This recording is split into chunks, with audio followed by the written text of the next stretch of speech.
Panas banget ya. Kira-kira kenapa ya? Kok bisa panas? Assalamualaikum warahmatullahi wabarakatuh. Halo semuanya, perkenalkan nama saya Eka Puspadewi Anggraini dengan NIM 2101203. Saya mahasiswa dari Prodi Pendidikan Guru Sekolah Dasar Universitas Pendidikan Indonesia Kampus Tasikmalaya. Nah, kali ini kita akan belajar bersama mengenai perpindahan kalor. Kalor biasa disebut juga dengan energi panas. Energi panas biasanya berpindah dari benda yang bersuhu tinggi ke benda yang bersuhu rendah. Selanjutnya, coba kalian perhatikan gambar di samping. Nah, di samping ada gambar tangan yang memegang panci berisikan air, kemudian dipanaskan dengan api. Nah, berdasarkan gambar atau kegiatan di samping, kita dapat menarik konsep bahwa adanya perpindahan panas. Perpindahan kalor atau panas ini bisa melalui 3 cara. Yang pertama ada konduksi, yang kedua konveksi, dan yang ketiga ada radiasi.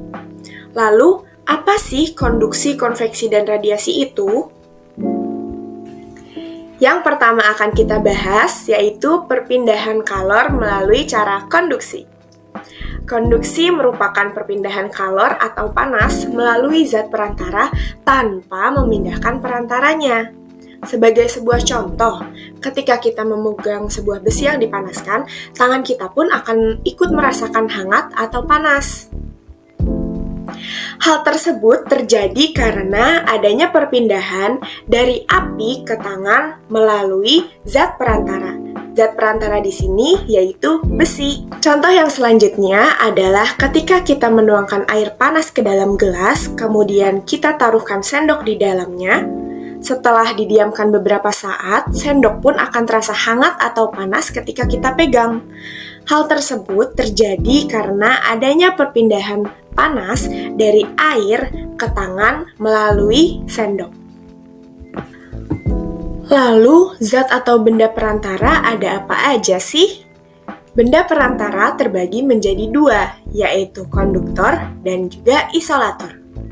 Konduktor merupakan zat atau benda yang mudah menghantarkan panas, seperti besi, aluminium, tembaga, dan lain sebagainya.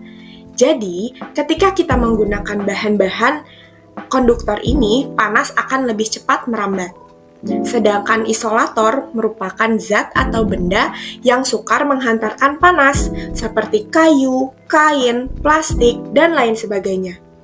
Jadi, ketika kita menggunakan bahan-bahan isolator, panas merambat lebih lambat dibandingkan dengan bahan konduktor. Selanjutnya yaitu perpindahan panas melalui cara konveksi. Konveksi merupakan perpindahan kalor atau panas melalui zat perantara dengan adanya perpindahan zat perantaranya, atau biasa juga disebut dengan aliran panas. Sebagai contoh konveksi yaitu ketika kita memasak air, di mana air lama-lama mendidih atau panas secara merata ketika dipanaskan. Hal tersebut terjadi karena adanya perpindahan panas dari air yang lebih panas di bawah ke air yang lebih dingin di atasnya. Kemudian contoh lainnya yaitu angin laut, di mana angin hangat yang ada di darat berpindah ke angin yang lebih dingin yang ada di laut. Yang terakhir, ada perpindahan panas melalui cara radiasi. Radiasi merupakan perpindahan kalor atau panas tanpa melalui zat perantara, di mana perpindahannya hanya dengan pancaran. Contohnya yaitu ketika kita duduk di sekitar api unggun, badan pun akan ikut merasakan hangatnya dari api unggun tersebut. Hal tersebut terjadi karena adanya perpindahan panas dari api unggun ke badan kita tanpa melalui zat perantara, tetapi hanya melalui pancaran panas api unggun tersebut. Contoh kedua yaitu panas matahari yang terasa sampai ke bumi. Pancaran sinar matahari langsung sampai ke bumi tanpa adanya perantara, sehingga bumi akan merasakan panas. Itu tadi alasan kenapa kita bisa merasakan gerah, panas di bumi ini akibat adanya pancaran dari sinar matahari.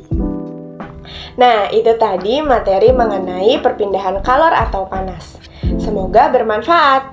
Mohon maaf bila terdapat salah-salah. Sekian, terima kasih. Wassalamualaikum warahmatullahi wabarakatuh.